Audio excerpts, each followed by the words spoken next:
Hey guys, it's Celine, and I am in the middle of the forest, or rather on the edge of the forest. Um, as always, doing a bit of white light makes things a lot easier. I'm not even sure I am comfortable filming at this point, because I'm straight out of my energy work here, so if I look like, oh, that's because I am, okay? I just did a 360 just now, 10 minutes ago or so, at this place that's actually been a burial mound and gallows. Yeah. Up until 1800, I think it said on the sign a couple of miles back yonder along my road that I biked along. The reason I'm filming this anyway is because I want to report to you what it's been like, okay, doing this, especially in terms of I suppose dirt collecting, special dirt collecting, which I did, yes. I am interested to see what this is going to be like. The dirt looks more or less the same as the other types of dirt, or at least as the other type of dirt that I collected at my graveyard in town.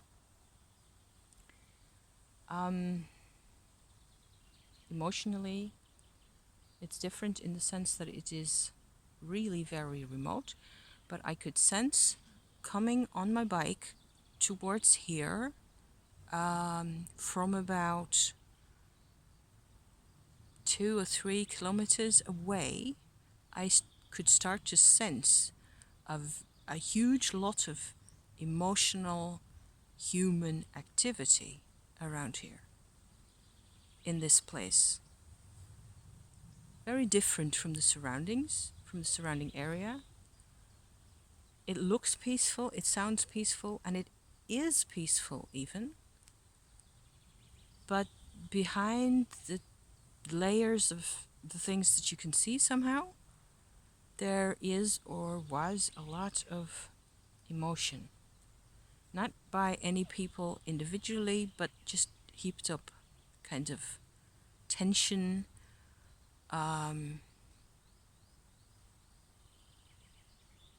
aggression, name calling, laughter, tears, terror, all of it. And that's why I'm recording this, because I wanted to tell you about this. It's kind of special what I have done at the end of the line here, after I had done my traipsing around through the bushes and determining where exactly the place, the burial mound is. I had a good map, a good location spot, and I knew it was supposed to be right here. I think there may have been other burial mounds, so out of the Bronze Age, right? Way longer before the gallows or any of it, along this line of small forest it is, I suppose.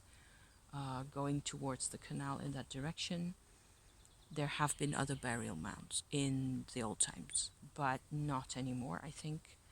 The ground is fairly uneven, so there are bits and pieces where you tend to think, hey, this looks like, like it's a bit more like a mound or an elevation.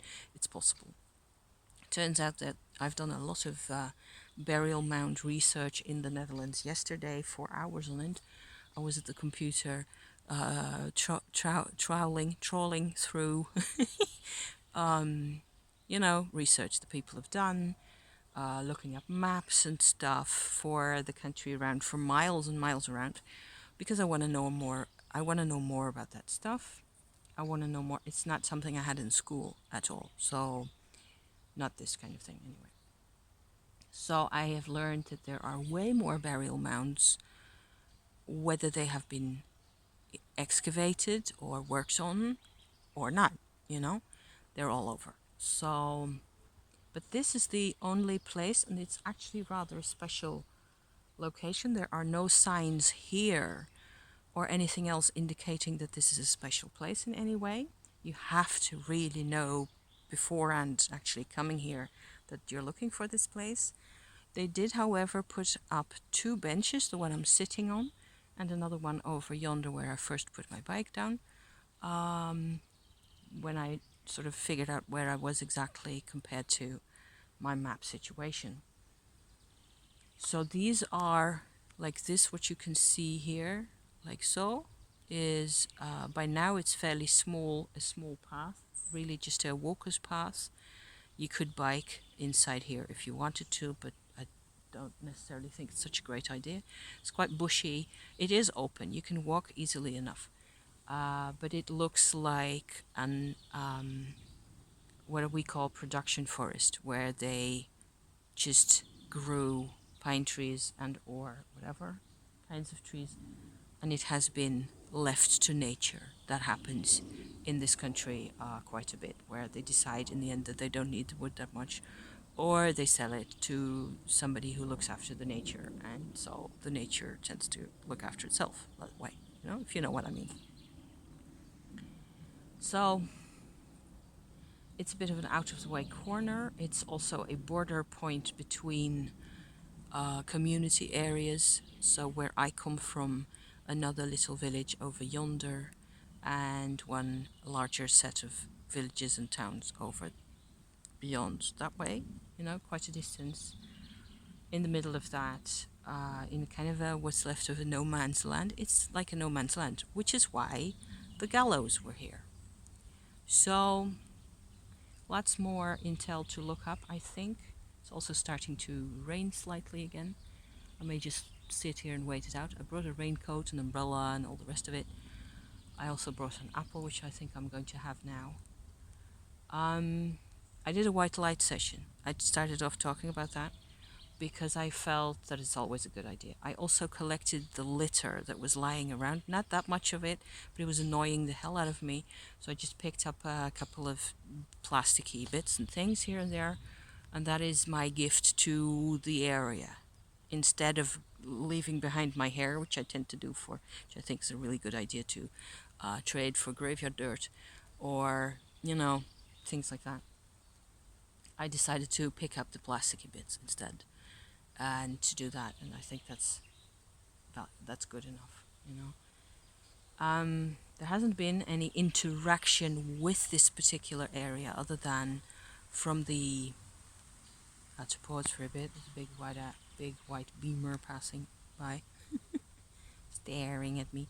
What's she doing? With the phone, obviously vlogging. Duh. Okay. So there hasn't been any direct interaction with this place. It has been, I feel like it has been treated with some respect recently, and certainly also during the period after, while people were still aware of the function of this location in the very early 19th century, maybe. Then again, all this country around will have been heath, land, and forest at the time, I think. It may be interesting to go and dig a bit more at old maps. It's the only place in all of my country round for miles on end that has this old a connection into the past, the significant connection, other than a couple of chapels. Most of it is fairly modernized. That's why I'm doing this research.